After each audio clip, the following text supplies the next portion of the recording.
Well, we welcome you back, and very interesting last hour, I have to say, on the police details, one that we're going to continue from 3 to 4, so I hope you'll stay with us. But in between, we are talking about something that clearly has to affect so many people in this area. So your eyes are watering, you can't stop sniffling, your head is roaring, you have allergies. It may be of little comfort, but you're not alone. But we have an expert here, so anything you ever wanted to know about allergies can be answered. I want you to give us a call. That's 260-1870 or 866-889-0870. Again, give us a call. What allergies do you have? What have you tried to do to try to comfort yourself? Or any questions, again, you have for ENT specialist Dr. Greg Pippin. Thank you very much for being here. Thank you very much for having us. I was literally trying to think today, do I know anyone who hasn't suffered to some degree? It's that pervasive. But I was reading and read $3 billion a year just on medical cost and lost wages. That's a lot of money. It's a huge expenditure on the healthcare industry in the United States. The problem with chronic allergic rhinitis is it often leads to chronic rhinosinusitis, subsequently causing infection, pressure, pain, and lost work. A lot. I guess, again, I wasn't dismissing it because I know so many people who have it, but I don't think I thought of it in that monetary term. A lot of money. Okay, we're going to start at the beginning. The seasons change and sort of the sneezing begins. We're talking pollen. Why would one person be affected by it and not the other? Well, some people are short, some people are tall. Our immune systems all react to different allergens in different ways. Allergies are essentially a hyper reaction to elements of our environment. And for whatever reason, some immune systems have a hyper reaction to that allergen that causes the subsequent symptoms. So if you live in this area and you know the spring is coming and the flowers are blooming and it's a beautiful area, but you also know I'm going to suffer. Well, ideally, you need to be evaluated. Medical therapy is the first treatment to control your symptoms. And there are essentially systemic allergies. There's also the classic allergic rhinitis, the watery eyes, the stuffy nose, the congestion. And really, treatment is tailored to what your symptoms are. Most people benefit from systemic therapy, meaning antihistamines, decongestants. Many people benefit from nasal steroids. There are a significant number of people that then benefit from immunotherapy or allergy shots. You know, I remember this was a long time ago, but I knew someone who, as a child, had the dust allergy, and his mother would take the vacuum cleaner, take the dust, and they would do some sort of thing, and he would get shots.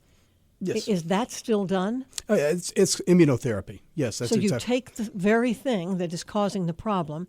That's exactly right. Then you dilute the allergen down, and then you administer that to the patient until their immune system is able to respond appropriately or build a tolerance to that allergen so that you don't have the reaction. Why is it that some people say, I never had an allergy, but now I do? This never bothered me. Now it does. What happens? Well, as we age, our immune system changes. We're also exposed to different allergens. I think all of us in this area can appreciate what happened after Katrina and what happened with all the mold. I mean, goodness, the allergens after the Katrina went through the roof. And primarily that was a reaction to the significant amount of mold that festered after the water was in the city. Well, let's take that as an example, because clearly you're right. A lot of people had that. What do? They've still got mold in their house. They're living in part of it. They're trying to fix the other part. Well, allergies, you're not going to improve the symptoms if you're exposed to the allergen, or unless you're able to modulate your immune system so that it doesn't have that reaction to the allergen. So treatment is obviously, if it's causing you problems, you don't do it. There's an old saying: if you go to the doctor and says, "Well, doc, it hurts every time I press right here." Well, the doc said, "Don't do that." So you have to avoid situations that are going to cause you harm. If you know you have an allergy to cats, obviously you have to avoid cats. Immunotherapy will help modulate your response to that, but you cannot expose yourself to situations that your body will not be able to handle. If that's a good one, the cats, because I've known people and they say, "Well, I love cats. I take cat drugs." What is that? Well, essentially what they're doing is they love their animals so much they're just taking antihistamines, nasal steroids, decongestants to tolerate the symptoms that they get. They're obviously still allergic to their animal or to the dander of their animal. The dander. So ultimately, if they hang in there long enough, perhaps their immune system will build up. Well, the goal is to introduce the allergen at sub-allergic doses, and then you're able to titrate the levels so that the patient does not have the severity of the reaction. You had mentioned desensitization. Have we talked about that? We've talked some about immunotherapy. Okay, so it's the same thing. How does that work? Why does it work? Well, essentially, there's two different options for immunotherapy. First off, you have to do testing to see what you're allergic to. And I think many of us have been to the dermatologist or to the allergist and had their back pricked with hundreds of different allergens to see what you're allergic to. There are other methods to test for this using blood tests. Those are the common techniques used to determine what you're actually allergic to. Based on those findings, then you tailor the treatment. Treatment would be immunotherapy, medical therapy, even to some extent surgery. Wow, that's serious. I've had that back thing, and it was shocking. And it was every chemical known to man. And I walked around with a piece of paper that the words were so big I couldn't pronounce them. So I walked around with all the big words thinking why am I doing this? I have to look at every label to see if that particular chemical is in it. But it was dramatic if I was exposed. Very interesting. Well, we are lucky enough to have Dr. Greg Pippin with us, who is an ENT specialist, talking about something near and dear, or maybe not so dear, with a lot of people. We're talking allergies. Let's go to our phones, and let's start with John from Madisonville. Hi, John. Hi, Angela. I heard the conversation, and several years ago, about 3 or 4 years ago, I used to get severe allergies every time the spring and fall came. And I started putting, instead of sugar in my coffee every morning, I put 2 teaspoons of honey, and I do that every day. And now it's been 3-4 years, and I don't get allergies at all. I don't even get a cold anymore. Wow. The power of honey. Yeah, now it's local honey we buy, and it works for me. I don't know. I think it has something to do with the honey, with the bees or something. Well, let's ask the doctor. Yeah. I think you become an immunologist. You're obviously allergic to pollen, and the honey has a certain element of pollen that you're receiving at a subtherapeutic dose or suballergic dose, and now your body is developing tolerance. Essentially, you're receiving immunotherapy. You're getting allergy shots by taking the honey. And it's working, and good for you. And thanks for sharing that, and hopefully others might try that as well with their own locally grown honey. Thank you, John. How about Sarah? Sarah? Hello there. I have a similar story. It's a little bit more dramatic. I had horrible allergies. I couldn't be in a room with cigarette smoke. I would get a headache before I was aware that anyone was smoking. Lots of other different kinds of allergies. April 10th, 1992, I was bitten by a rattlesnake. Uh-oh. Was very, very sick. When I recovered from the bite, I've never had problems with allergies again. Now, what is that? Well, I think the rattlesnake was able to modulate your immune system. It's serendipitous, good for you, and don't get bitten by a rattlesnake. See, that would have scared me. I don't recommend it, but it surely is nice not to have allergies. Yeah. The upside of a snake bite is, but bless your heart, I appreciate you calling that in, but no, as he said, that wouldn't be a home remedy, but good for you. Good for you, and we can just thank that snake one time. Thank you, Sarah. Amanda in Covington. Hi, Angela. It's Amanda. I have asthma, and I was curious to know, can certain food allergies trigger an asthma flare-up? Oh, absolutely. Without a doubt. I mean, when I was a child, peanut butter was a staple in all the lunchrooms.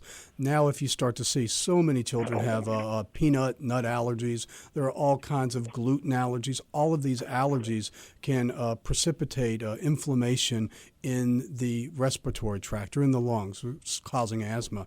If you think about allergies, allergies represent your body inflammation or reaction to something you're exposed to. So absolutely, there are many foods that can trigger these kinds of asthmatic reactions. So what's the best thing for me? What kind of testing, Well, to find out? You would need to see someone who specializes in performing allergy testing and perform allergy testing to see exactly which foods you have allergic reactions to. That way you can either undergo immunotherapy, avoidance, etc. to treat these problems. Okay, and it would tell not only food, but other, like outside or any type of chemicals or anything like that could also trigger? Oh, absolutely. It's very, very common. A standard test when you do allergies, you'll have a skin prick test, and we'll check for hundreds of different allergens, and many people will be allergic to 20, 30, 40, even more. So absolutely, you can have more than one allergy. Have you had that pinprick test? I'm sorry, have I had what? Have you had that test where they pinprick your back? It's usually no, ma'am. You haven't. That would be well worth, going through. You just can't bathe for a couple of days or get it wet for a couple of days, and you instantly, within a day or so, know if you are allergic to something because it will go down your back. Well, I'll definitely look into that. Thank you for answering my question. Oh no, Doctor. this is great. Thank you, Angela. Thank you, and we hope others will call as well. Mike just did. Okay, Mike, this is great. Thank you. Mike. Yes, I don't know. For the last couple of weeks, I've had some type of allergy, just sneezing and then so congested. And I even went to the doctor, and he gave me a steroid shot and gave me a breathing treatment. And initially, that sort of cleared me up a little bit. But now I'm just all stuffed up again. And then in my cheeks and all, I hurt very badly. I used to take Alka-Seltzer Plus, and that would dry this up, but I took a box of Alka-Seltzer Plus before I went to the doctor, and it didn't do me any good. I don't know what this is. This is probably the most common thing I see in my practice. It sounds like you have what's called chronic rhinosinusitis, or a chronic inflammation of the sinus cavities. And essentially what happens is our sinuses are air-filled spaces within our skull. When we have allergies, this causes the lining of our nose to swell, and it blocks the natural drainage of our sinus cavities. That allows pus and snot to essentially build up in the sinus cavities. Standard treatment for this has always been medical therapy, antibiotics, antihistamines. It sounds like you are in the next category of patients who do not respond to this. Traditionally, most people then would undergo what's called sinus surgery or endoscopic sinus surgery, where you take instruments to enlarge the openings of the sinuses to prevent the recurrent infections. Recently, there's been a new advancement in technology that allows for this to be treated in the office, avoiding invasive surgery and providing permanent results to your problem. And that's essentially called a balloon sinus dilation, which is revolutionizing the treatment of recurrent and chronic rhinosinusitis or sinus infections in this country. You can have it done in the office. It's done in the office with local anesthesia. Very low recovery time. Traditional nasal or sinus surgery, the patients would be packed with Vaseline gauze, very, very uncomfortable. Significant recovery time. It would take 3 to 4 weeks to get over this surgery. Now with this in-office dilation procedure, people are going back to work within a day or two. I've had a few patients who've even gone back to work that day after the procedure, and it works. Pressure, pain, congestion, and frequency of the infections are all significantly improved. He's talking about his cheeks being in pain. That is the collection of the pus and everything. Exactly, Angela. We have several sinuses, and that is the maxillary sinus or cheek sinus that is becoming infected. Typically, the next step is you need to see someone who specializes in ear, nose, and throat disorders. They're going to look inside your nose with a telescope to see if there's any pus, there are any polyps. Polyps are essentially a very swollen lining of the nose that develops as a reaction to severe allergies. These can also block the natural outflow of the snot from the sinus cavities. My gosh, I mean, you think this little area of our body can cause so much pain. I really appreciate you calling in, Mike, and I hope you take his advice and go see somebody, an ENT. You don't need to suffer. He prescribed antibiotic Levaquin for me to take one a day for 10 days, but it hasn't done any good. All I'm concerned about, it seems like it's getting in my chest. I don't know whether I could get pneumonia or something. You absolutely can. Not to cut you off, Mike, but yeah, that's a very common sequelae or reaction to having chronic sinuses.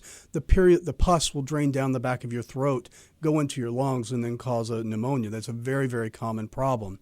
The problem with treating sinus disease with oral antibiotics is our sinuses are essentially a part of our body that's really not in our body. It's an air-filled cavity within our body.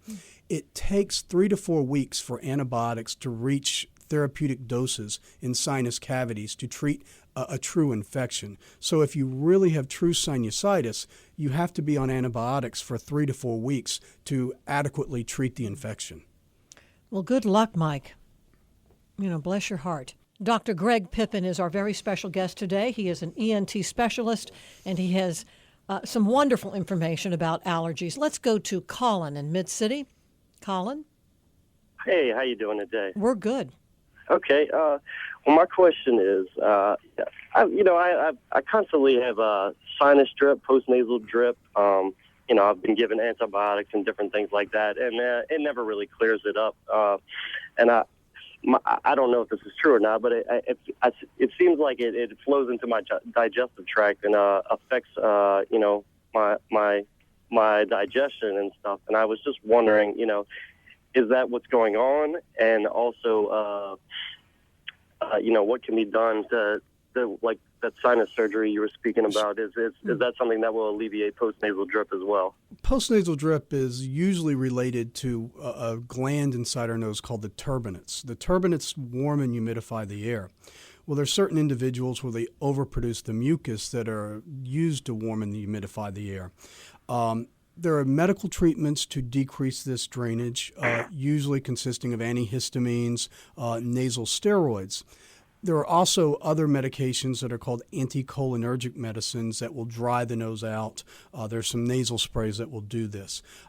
For patients who that does not work, there are procedures that can be done where you cauterize or permanently reduce those turbinates so that they don't produce as much mucus, and that is often very effective. It does sound like it's likely related to your turbinates and not necessarily to your sinuses. People who have large turbinates can also have sinus issues, but what you're describing sounds more likely like an inferior turbinate issue. Okay. Thank you, Colin, for calling All right, in. Jennifer from Franklin. Hello. Hello, Jennifer. You had a question? Yes. Hi. My husband, he's allergic to lots of things and things that he works with, and he actually has allergies so severe that he has swelling in the face that you can actually look at him and see it. And I was wondering, with the procedures that you were talking about, if he does not do anything or any of the procedures, if he doesn't take care of it, are there any long-term effects? Oh, absolutely. It's back in the pre-antibiotic era, it was very, very common for people to die from sinus infections and ear infections. The sinuses are right next to the brain, right next to the eye. And in the pre-antibiotic area, and even today, in people who neglect these chronic sinus symptoms, you can have erosion or the bone can be eaten away by the chronic infection and actually cause brain abscesses. I've seen it many times before where it happens and you have to do emergency surgery to drain the purulence. Is your husband not wanting to take care of it? He just... it is what it is. He just lives with the swelling and the infections, and he just, I don't want to say it's lazy, but he just ignores it, should I say. And I ask him to get it taken care of. He just doesn't, but it concerns me. I mean, if I think you need to see someone who specializes in these disorders. There are some relatively non-invasive techniques that can be used for fairly severe disease, and I would strongly recommend him to be evaluated. And I think you're prodding him is about the only way you're going to get it to happen. You're a very good woman. Thank you, Jennifer. All right, thank you. Okay, Nancy in Slidell. Oh, I have a question for the doctor. When I chew something, my nose runs. Yes. It doesn't matter what it is. Yes. And it's only been about a year now, but I've lost a lot of weight. I don't want to eat anything. Can you tell me what that might possibly be? It's probably a disease entity called gustatory rhinitis, or you'll eat and then it causes your nose to run. There's a spray that you can use that will help dry your nose out. Again, that's related to the glands that produce the mucus. And there are medical treatments, there are surgical treatments, there are some other more complicated issues that need to be investigated. There's something called a CSF leak, or there are patients who the brain fluid will leak through their nose. It doesn't sound like that's what you have, but it needs to be investigated. But if it's just when you eat, there are some nasal sprays that will cure that symptom or make those symptoms better. Are these non-prescription sprays? No, ma'am. These are medications, and the prescription I would recommend to you is something called Atrovent. It will help dry your nose out. But again, you need to see an expert in an expert ear, nose, and throat doctor to make sure nothing more severe is going on. Thank you so much. I really appreciate it. Oh, you're most welcome, Nancy. Good luck to you. Chuck, Thank you. Chuck B. Hey, how you doing? Congratulations, Angela, and welcome to the airwaves. Thank you. Thank you. Doc, two questions. First of all, where are your office? I caught the show just here at my desk, so I don't know your name, but the topic definitely hits me at home. Well, my name is Greg Pippin, and I'm one of the physicians of ear, nose, and throat physicians of New Orleans, and we're located at West Jefferson Hospital. Okay. Do you have an issue, a problem? I do. So I've had issues with chronic, sinus issues all my life. I tend to have heavier tissue in my nostril area as well. So when I sleep, they tend to relax, I think, and also a deviated septum. So my normal airways are already narrowed. So any congestion issue that I have very, very difficulty breathing. I always say, I hope I don't die, from some respiratory issue, but it may be likely. Is there a normal routine maintenance that a person can do to help alleviate some of the inflammation and some of the flare-ups? I also tend to have heavy mucus when these things occur as well. Traditional medical therapy for things that you're discussing, Chuck, describing would be antihistamines, nasal steroids, and avoidance of things that are causing your issues. I do think, just listening to you talk for a second, there's a concern that you might have a disease called sleep apnea, or a disease where you may have such an obstructed airway that you have difficulty breathing. And that can be a severe disease that can increase your risk of heart attack, stroke, and even sudden death. If you're having that much problems, I really do think you should be evaluated and see what your treatment options are, because obviously you would like to prevent the bad things from happening. No, I'm very glad you called, Chuck. Thank you so much. I'm glad I heard the show. Thank you. I'm loving that everybody is calling, and I hope you'll continue.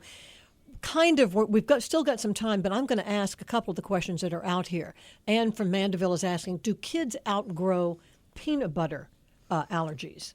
Again, you can modulate the immune system. You're not going to outgrow it without suppressing or desensitizing the immune system, meaning allergy testing, allergy shots. Okay.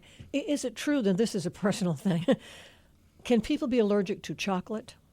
There can be chocolate. There can be to almost anything conceivable. Absolutely. I mean, why get up if you can't eat chocolate? I mean, we have a text.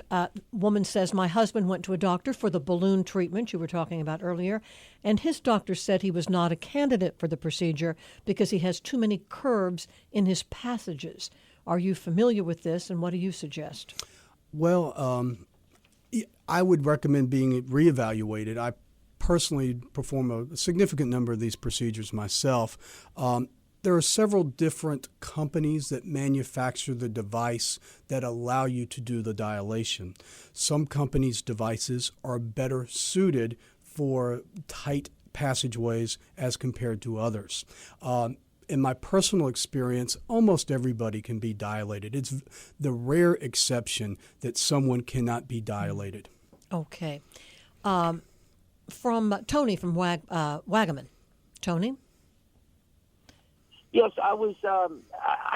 When I get up in the morning and I go out to get my newspaper, I have some very, very bad sneezing that occurs when I get my newspaper, and I have some bushes there that there's all kind of dust and pollen and what have you. But the inside of my house is also very dusty as well, and I just wanted to know. I have two questions for you. First off, if you thought that it's more related to my house being very, a filthy, dirty pigsty, my sneezing and what have you, or more, the pollen from the flowers. And then secondly, I don't like the way the inside of my nose is contoured or shaped. And I was wondering if you could recommend anyone who could maybe reshape or recontour the inner workings of my nose. Well, any ear, nose, and throat doctor would be able to help you with straightening or realigning your nose. Now, if you have other cosmetic issues, you really need to talk to someone who specializes in facial plastic surgery as well. But if it's just a general deviation to the lining of your nose, most ear, nose, and throat doctors would be able to handle that for you. As far as the dust versus pollen, it may be both. And the only way to really know is to do allergy testing. We don't want to think that your house is a mess. Bless your heart.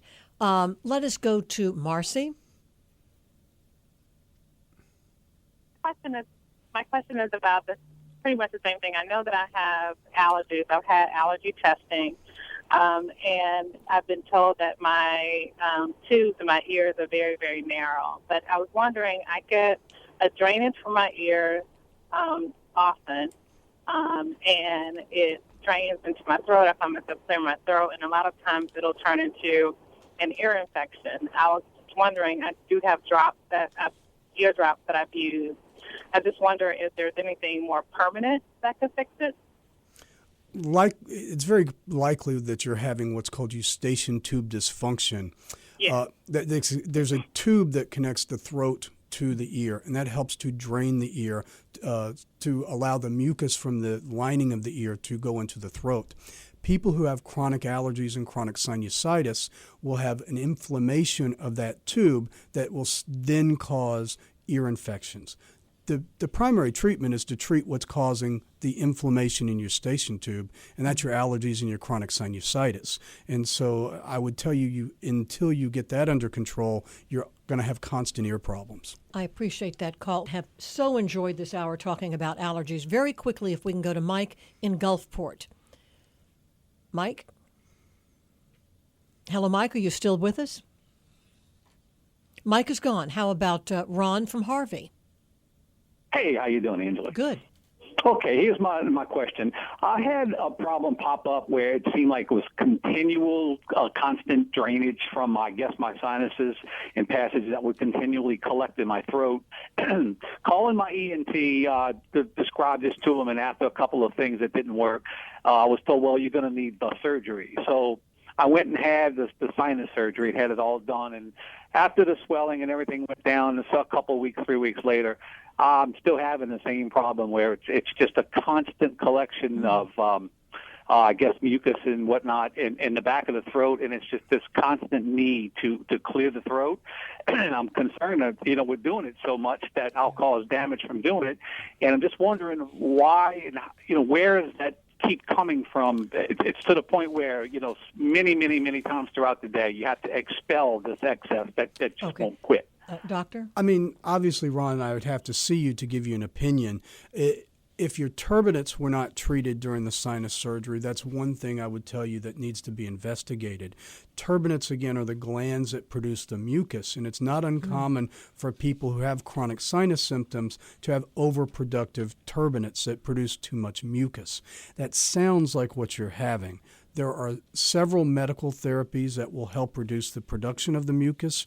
Oftentimes in my practice, I will start people on nebulized sinus irrigations that have antibiotics and steroids that will also help with these symptoms. I really appreciate all of our callers. I cannot thank Dr. Greg Pippin more. You are terrific. We're going to have you back. A lot of people with allergies.